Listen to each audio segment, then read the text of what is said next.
Command and Staff College, Major General Naseem Anwar, General Officers, faculty and course participants, Pakistan, the vanguard of our defense and the custodians of our sovereignty.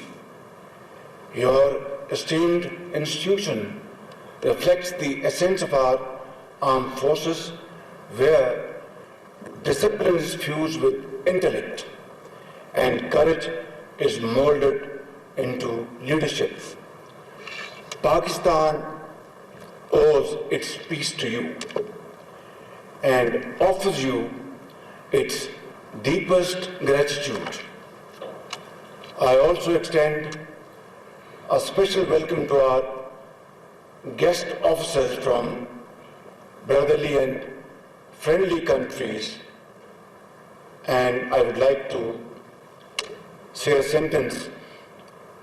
Akhwan al-Kareem min al-Iblad al-Islamiyya taban min al-Mamlakat al-Saudiya wa Iraq ahlan wa sahlan wa marhaba bikum. Antum ضيوف لكن إخوان شقيق.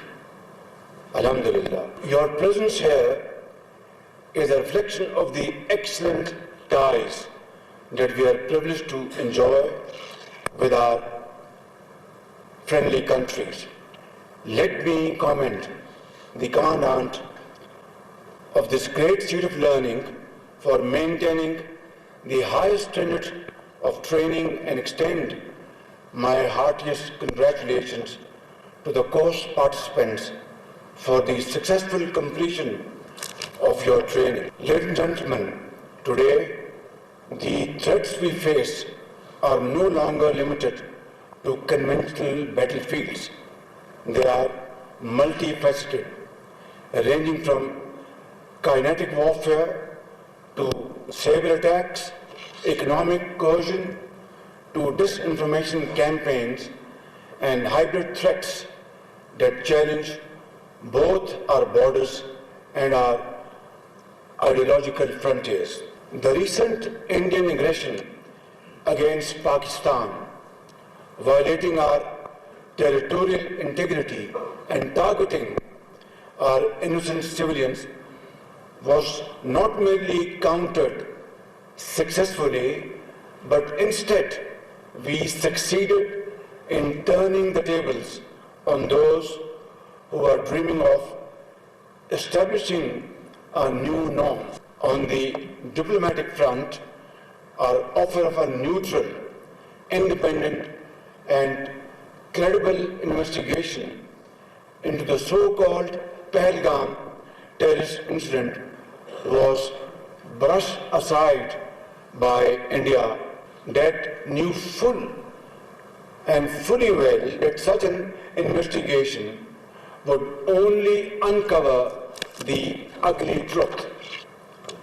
With its false allegations exposed, India resorted to unleashing its missiles against Pakistan on 6th of May.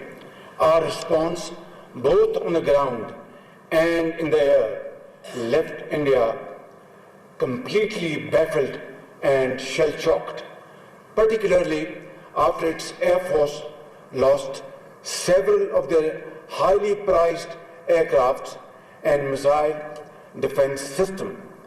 The Indian leaders had no option but to concoct patently false explanation for their losses. India tried sneaking in once again in the wee hours of 10th May, but their frustration was obvious, loud and clear. That very early morning, I received a call from Field Marshal Syed Asim Munir. He sounded calm, poised, yet confident and fully prepared.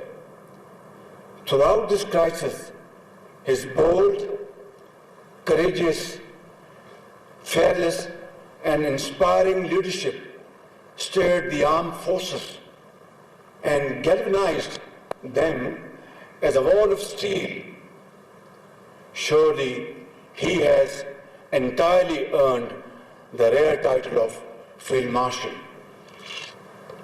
Our counter-strike Operation Bunyanum Marsus destroyed the enemy's defenses and shattered the myth of the military might.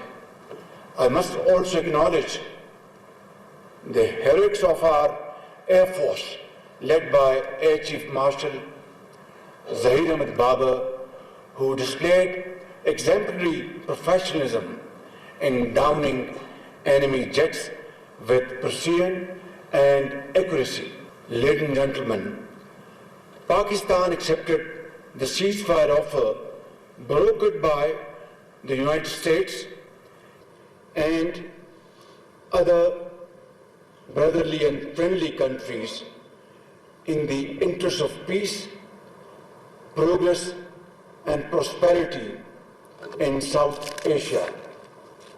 More importantly, India's much vaunted claim that they would establish a new norm was buried for all times to come by our brave armed forces. On top of it, these claims were ridiculed by the Indians themselves. In fact, Pakistan had given India a bloody nose as it suffered a serious setback in both warfare and finest diplomacy. The unprecedented synergy of our armed forces, the civilian leadership, and the indomitable spirit of our people, steeled by our faith in the infinite mercy of Allah subhanahu wa ta'ala, granted us a glorious victory that will echo through the annals of history. In fact, it is Pakistan that has established a new norm in its relation with India. Henceforth, we should not allow her to behave in an arrogant and haughty manner ever again, inshallah. And if and when it does so, we will respond with full force. Nor will we ever allow India to weaponize water by holding the Indus Water Treaty in abeyance.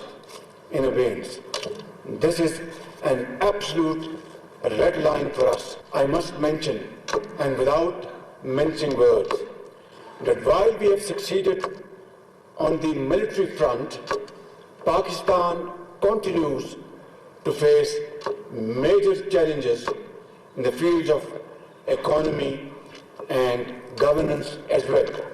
Let me recall back in April 2022, when I assumed the office of Prime Minister for a short while, about 16 months, just to illustrate the gravity of the situation at that point in time. International banks were refusing our letters of credit for our vital imports like energy and other very important imports linked to Pakistan's well-being. Another most serious was the threat of international lending agencies of walking away from what they perceived agree on a way forward. And as a result of that meeting in Paris, in July 2023, we were able to sign a standby agreement with IMF, which averted an impending economic meltdown. Allah was absolutely, infinitely merciful and kind.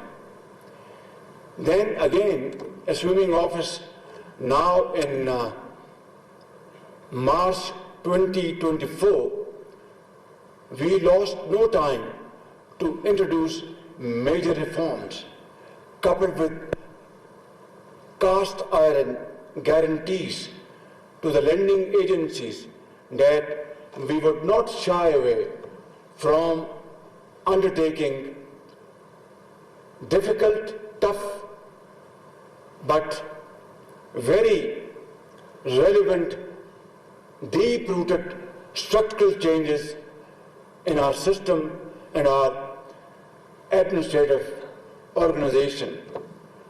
And we undertook those very difficult decisions, and through that we were able to calm those fears of our lending partners.